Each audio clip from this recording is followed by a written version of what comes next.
11th of Morning Star. Froki's shack was too cramped with all of us inside, so Mjoll and I pitched a tent on the hillside for the night. We awoke to a freezing rain, which made it too dangerous to travel. I'd hoped to wait it out and leave later in the day, but it kept on into the afternoon.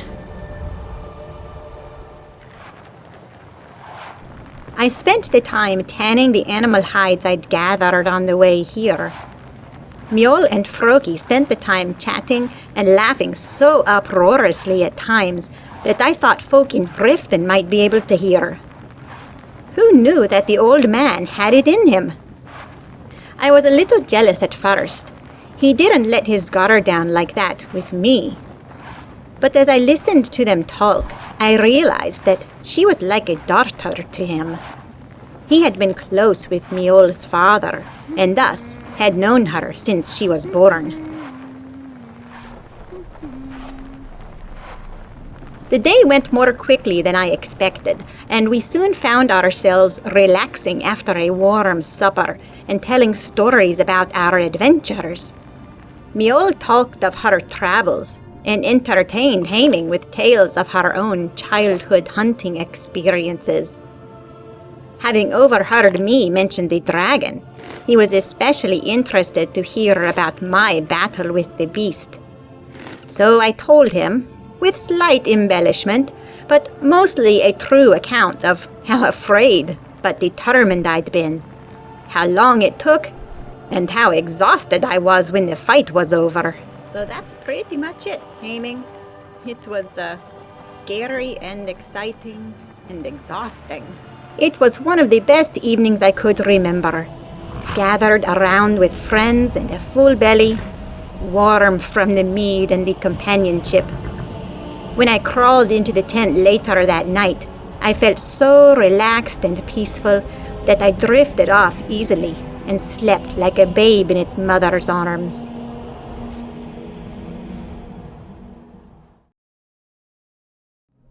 Twelfth of Morning Star. The next day dawned crisp and clear, so we wasted no time in downing a quick breakfast, saying our farewells, and getting on the road. Froki had suggested that we look for the saber cat far to the north, and he marked a spot on my map that was close to Snowvale Sanctum. Peering at the map, I sighed and pushed aside the feeling of anxiety that hit me with the memory. Instead, I just urged the horse down the trail, and we were on our way. We stopped at the river first to fill our water skins, then headed west to take the road leading towards Windhelm.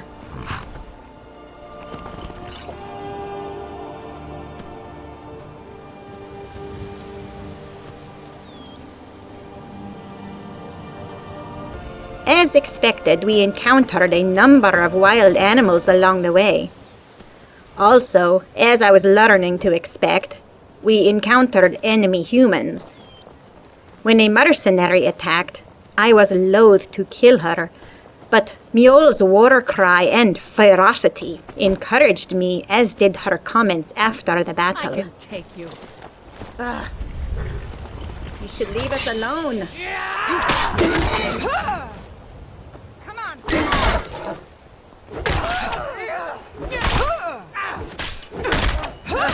Oh, sorry, Mjoll.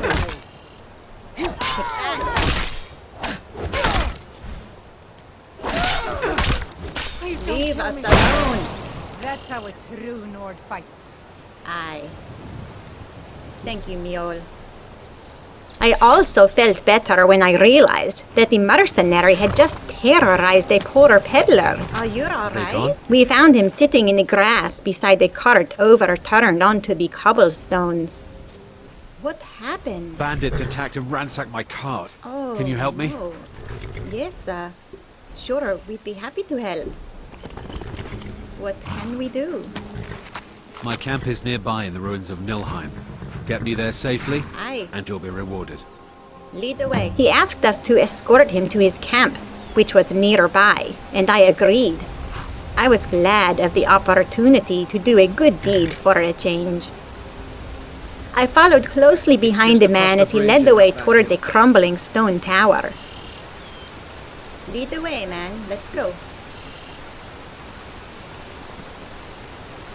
Mjoll? She'll have to catch up. As we approached, he asked me to wait while he went to fetch our reward. We're close now. I can see the camp. Good.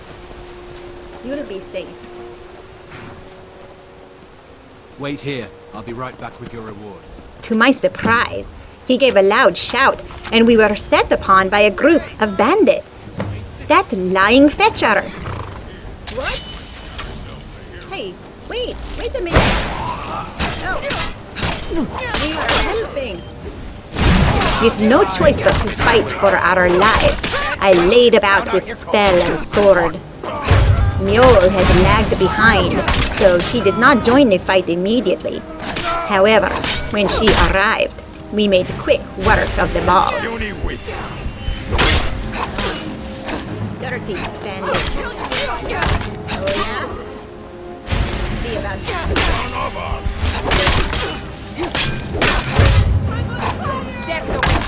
Oh, Mjoll. Good. Get him, Mjoll. Get him. That's the one. That's the line fetcher up there.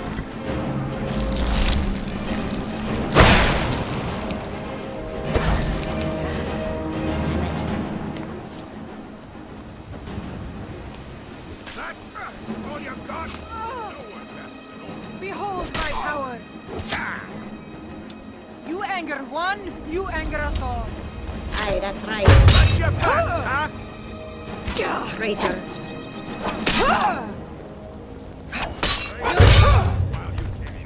Good riddance. I did not feel much sorrow or pity when it was all done. In fact, I was rather angry and looted everything I could find in their camp. Not only had they played a nasty trick on us, but I found evidence that they'd been preying on other travelers, innocents who had unfortunately met a fate much worse than ours. They've been preying on the travelers. Well, I am glad that we stopped them.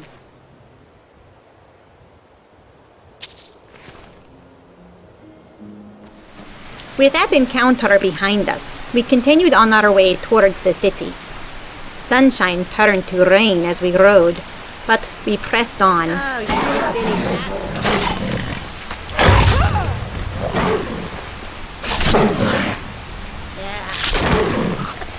Riding past the hot springs, I heard a telltale roar and my heart dropped from my chest. Not another dragon! I pulled out my sword and peered into the sky. There, off in the distance, I spotted him. He seemed to be circling a small mountain, and he had not seemed to notice us. I jumped back onto my horse and led us away as fast as I could, hoping the rain would help keep us hidden from sight. Come on, Mjoll, quick! Ride! Ride quickly! Hurry! No! Ignore him! Ride! We must get to Windhelm.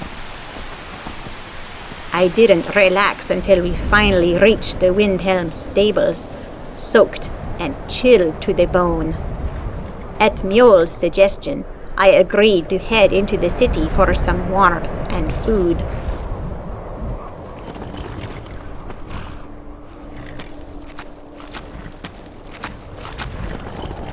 Hi, Mjoll. That's a good idea. Let's go. I'm freezing. When we entered Candlehearth Hall, I was first relieved to see some people inside. I'm a sailor on the north. However, it soon became apparent that this inn was also not being kept. My heart sank, but I tried not to let on. I did not want Mjoll to know about either my past actions or my current feelings. We scavenged some relatively fresh food from the tables and trays and sat by the fire to dry off. Good to see you. Aye.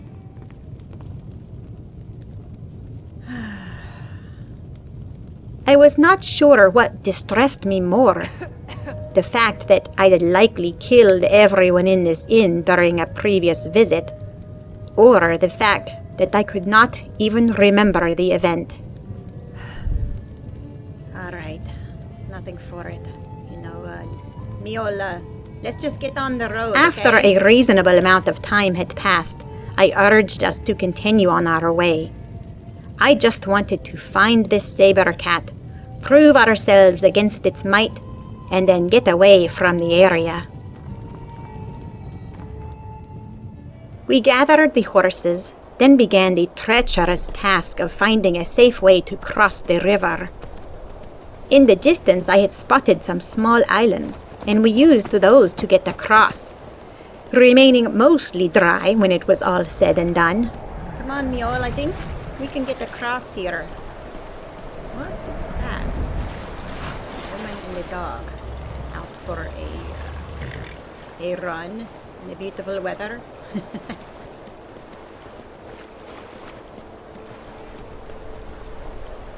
Careful on the ice, Mjoll. Ugh. I was attacked by a lone bandit while my companion was still picking her way carefully over the floating ice. Hey, who is that? And I found that I had no qualms about killing him. Why are you attacking me? Ah, another filthy bandit. Take that. It was both distressing and comforting to realize that this was getting easier. I worried that I could lose myself to killing again, but at least destroying those who deserved it felt okay. If I were honest, it felt more than okay. It felt good. Putting a permanent end to those who preyed on others felt right and honorable and just. Come on, Mjoll. Let's see if we can find this spirit beast, eh?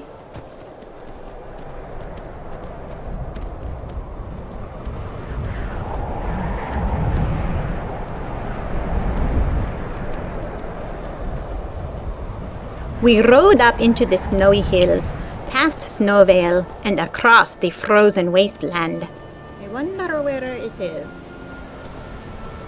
I had a moment of panic when a bounty hunter approached with his weapon drawn. No. But the moment he got distracted by an ice wraith and a saber cat, I rode away as fast as I could, hoping he did not follow. Come here, horse.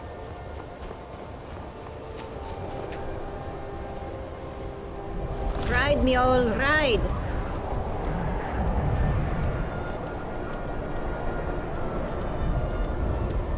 Lady 8, it's cold. The feet are frozen. This wind is wicked. We hadn't gone far before we realized that we could not stay up on the icy cliffs for long. The wind ripped right through our layers of armor and furs, and we were not going to survive its deadly blast for long. What's this?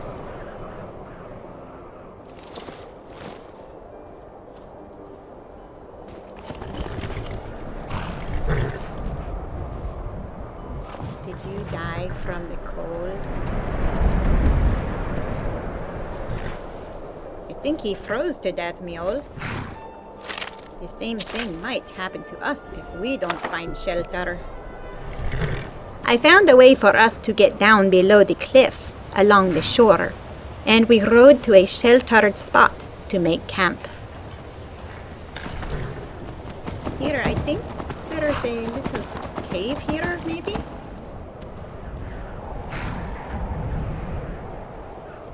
Mighty 8. We must stop. Oh, I'm so cold, I'm stiff.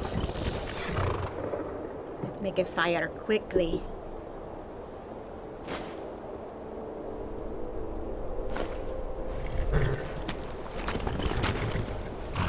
Come, back here. I think we can get out of the wind.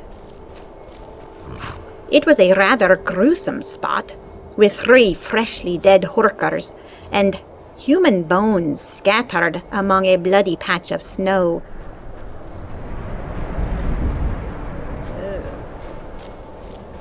Oh, that doesn't look good, does it? We were apparently not the first to use this little protected nook for a shelter.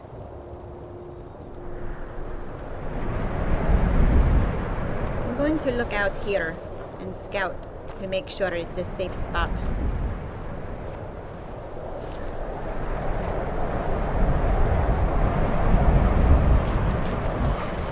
Once we had warmed up a bit, I went down to the water's edge to scout. And by the grace of Kine, the spirit of the saber cat appeared before me. There, look, Mjoll, it's the spirit cat.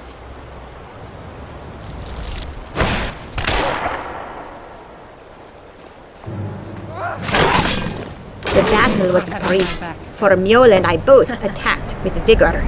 Thanks for having It was good to fight next to a friend. That was quick. We are ferocious hunters, eh? One more beast down.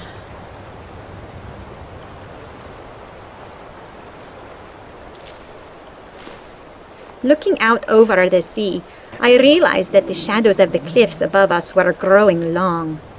We were going to have to camp for the night. Mjoll, I think we are stuck here for the night. I'm hungry. It's getting dark. It's too cold to go anywhere else. Come on, let's pitch the tent and we'll build up the fire and, well, so we have dinner right here. I pitched the tent, butchered the horkers for meat, and built up the campfire.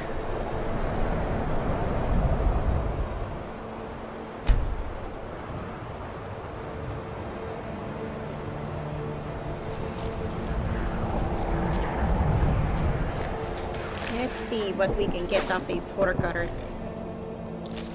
They're still fresh. As I was working, my new friend posed a most interesting philosophical question. I've seen enough death to last 3 lifetimes, yet I never tire of a good fight. What do you make of that? Oh, I really don't know, Mjoll. It's an interesting question. Why do you think that you like to fight? Is it the challenge, maybe? You don't seem like the type to enjoy the killing. So maybe it's because you like to test yourself? While cooking up the horker meat for supper, we talked about what she'd said. I was surprised by her words, as they seemed out of place coming from the cheerful young woman before me. I knew that she saw herself as a protector of the weak, helper of those who could not help themselves, a kind and friendly soul trying to make a life of meaning for herself. Yet she killed, and apparently did so often. I questioned her about how she could accept it all so willingly. How did she reconcile the benevolent side of her nature with the more violent one? She explained it to me in perhaps the only way I could have understood. We were Nords. Fighting, and even killing, were so rooted in our bones that we could not resist the challenge. And why should we? Fighting was how we tested ourselves, proved ourselves, and ultimately won honor for ourselves and our kin. Sovngarde did not await those who were meek and cowardly. It awaited the strongest among us, the warriors, the brave. It awaited those souls who did not back down from honorable challenges, but faced them head on. It was who we were as Nords. It was natural, and it was good. You think that's That's it, Mjoll? Is it that simple? That we are Nords? As we sat in comfortable silence after our meal, staring into the flames, I pondered over her words. She was right. I could feel the rightness settle into my mind and my heart. I sent a silent prayer of thanks to the gods for Mjoll and her wisdom. She reminded me of myself, a better version of myself, and I aspired to be more like her. Smiling at the thought, I relaxed my body and simply let go of my fear and hesitation. The feeling of release was so strong that I was surprised not to see something tangible escape my body and float away like one of the sparks rising from our campfire. I was a Nord. I had a strong heritage and ages of ancient wisdom to guide me. Right then and there, I resolved to not only embrace the beliefs of a true Nord, but to act like one as well.